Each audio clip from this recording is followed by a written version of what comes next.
Your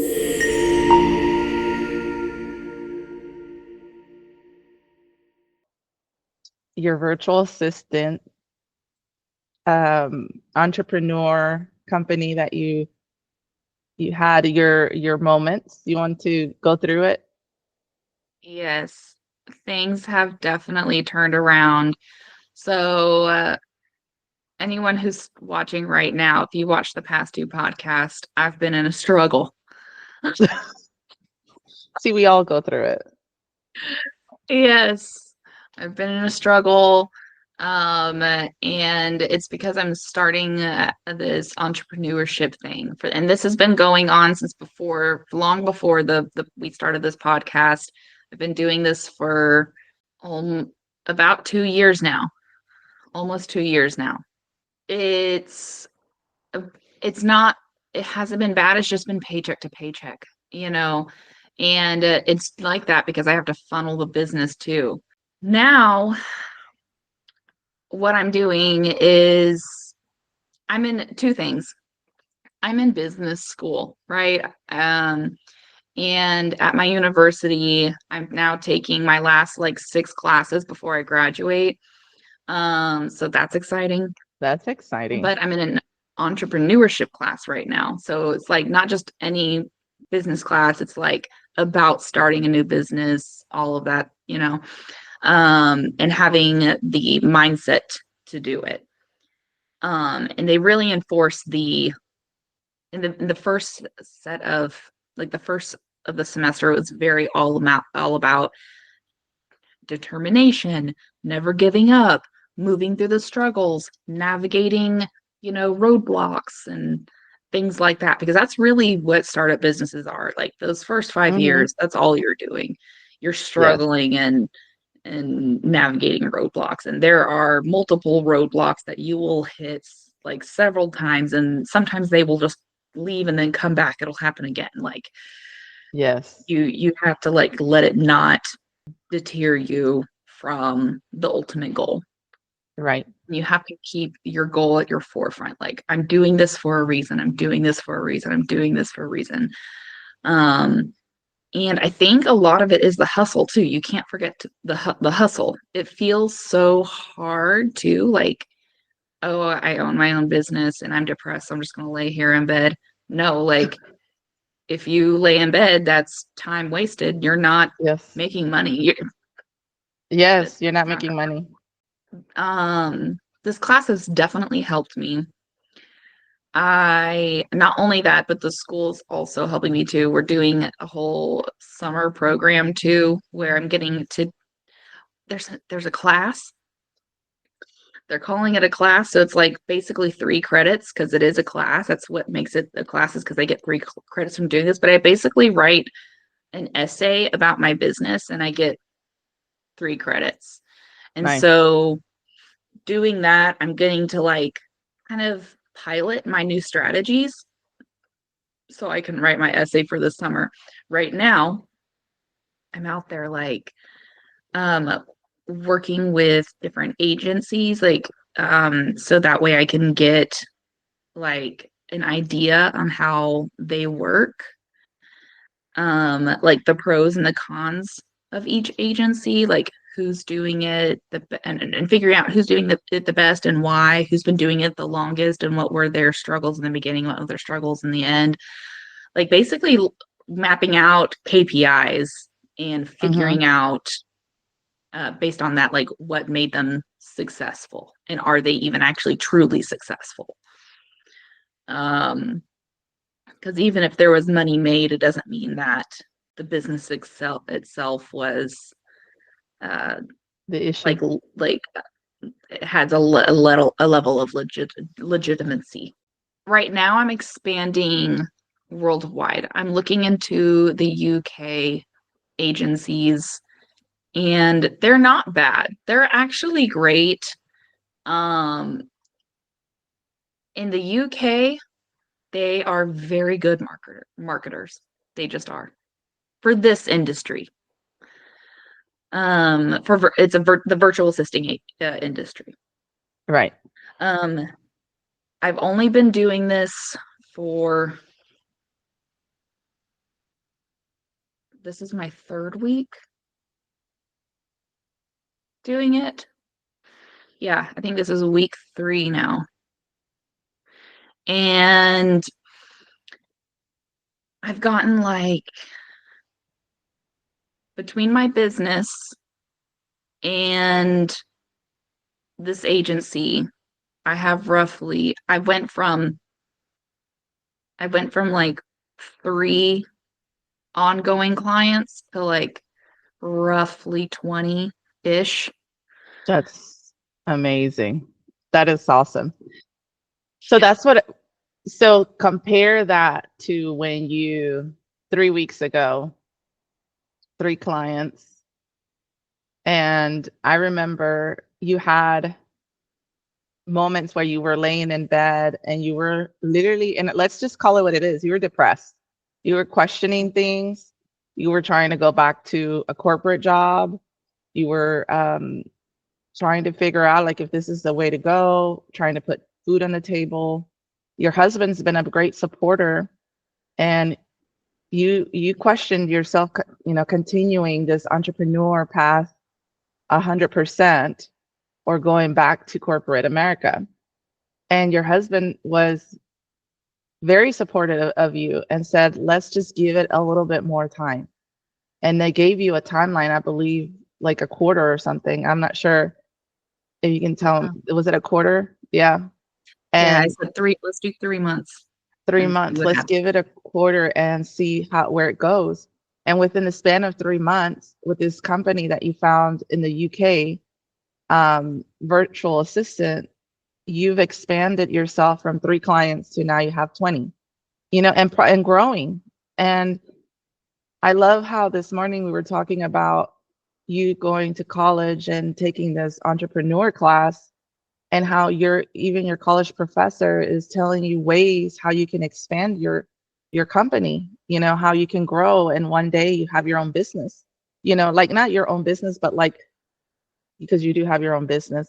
It's a startup right now. How do you make it grow to where then you can hire employees underneath your company?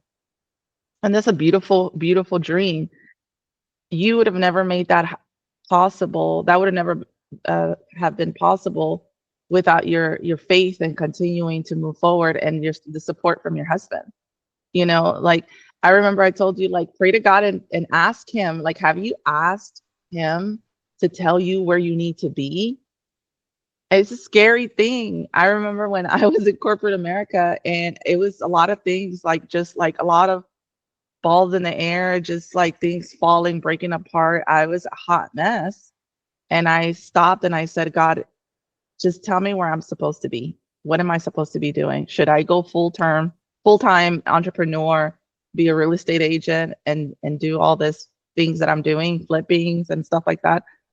Or should I stay in corporate America? Well, I think it was shortly after I no longer had a job, and Mhm. it was a rough patch. It wasn't like a beautiful, oh, now I know what I'm supposed to be doing, vision, and I'm in la la land feeling good. No, it was like there's a lot of downhills. But your determination to continue and your faith, now you can see the fruits of your labor and what continuing to push forward will give you, not letting yourself continue to stay depressed or stay down. Just push forward. And I love the story. I think this is the beginning of something even greater that you're starting to see. Okay, it's possible. It's possible for me to make this into a whole company, and Yeah. expand and grow. That's so beautiful. I think it's important to note too, like, I love that. I definitely love that you're in my life, Edith, because I will talk to you and then you tell me you need to pray. You need to pray. You need to pray. And it's not that I'm not, like, I'm actually doing it even without you telling me it, but whenever you tell me, I don't know what it is about you, but whenever you tell me I need to pray, it's like whenever I do it, then it becomes very intentional. right. And I always think about like you were praying, praying, praying that one time, and you were like, okay, God, I just need a sign. Just a sign. Please just tell me I'm on the right path some way, somehow. Otherwise, I can't live in the unknown, right? And it was kind of like that moment where I I had a similar moment like that with God. I was like, look, because this was after the conversation of okay, give myself 3 months with my husband, right? It was so I spent like and this I spent these months, right, praying very intentionally, like I want this to work. I don't like, and in these 3 months too, I'm also applying to corporate jobs. Like, Mm-hmm. because I don't know, I'm thinking, okay, where does God want me in the world? You know?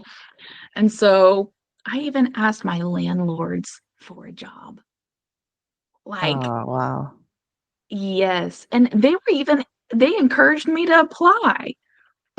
Um, I actually spoke to my landlord the other day and she goes, "Did you get the job?" Like, and it's something, and the ball dropped. It wasn't that they didn't want to hire me, a manager over there or something. Like, yeah, they didn't see it or something like that, which told me that happened for a reason because if I was working over there, then this wouldn't have happened. And so, not only Yeah. that, but anytime I applied for a job or even if I went to an interview, I had like this overwhelming feeling in my heart like, why am I doing this? I don't want to do this. This doesn't feel right. I don't feel like I'm supposed to be here. This is not going to serve me. This is not going to serve this company because it's not serving me. Like it's a bad exchange. It's not going to be a great relationship. Like all of these feelings were like in my heart as I'm doing this interview, as I'm doing these things. I would even get job offers Yes. just because Well, I am a pretty good interviewer. It's keeping the job after that. That's my problem. well, let Getting me hired tell is not. you, I don't have any doubts that if you apply to a job, you're going to get it. Like I know because with your interviewing skills that you have, like the work ethic, all of the leadership skills that you learned, I mean, you can go anywhere with that. I mean, that can take you far, in other companies. I just know from experience. I'm like, what, 42 now? 9 years at Chase. Before that, I used to own my own hair salon for many years. And then after that, I went to work for NRG. And then after that, I was working at a staffing agency. And then after that, I worked at the company that you work for, right? Um, I brought value to every single company that I work for. I did great. I did amazing. I excelled. I contributed. Like, I can get a job anywhere, just like you, because just of who you are and your work ethic, right? Um, but was it fulfilling?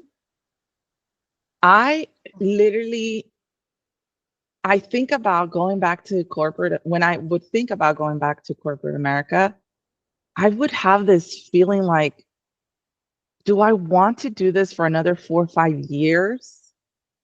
And you're working for another company, so it's the CEO. You're growing you're helping grow and contribute to that company, but you're not doing anything for yourself. Like meaning, you could be doing all of those things for your own company. If you have entrepreneur spirit, not everybody has it. Not everybody can be one. Okay, so I'm not saying everybody go entrepreneur, but if you do, why not push hard for your own business to succeed? Because if I was able to help another company open up another call center in another city and, make all this money, another company save millions of dollars, like why can that not be my company? That if I create a company and I grow that company, that I'm making that kind of money for myself, for my family, for my future generations. And that's why I can't go into another, like if I go and interview to another company and I if I get it, I'm gonna get excited about getting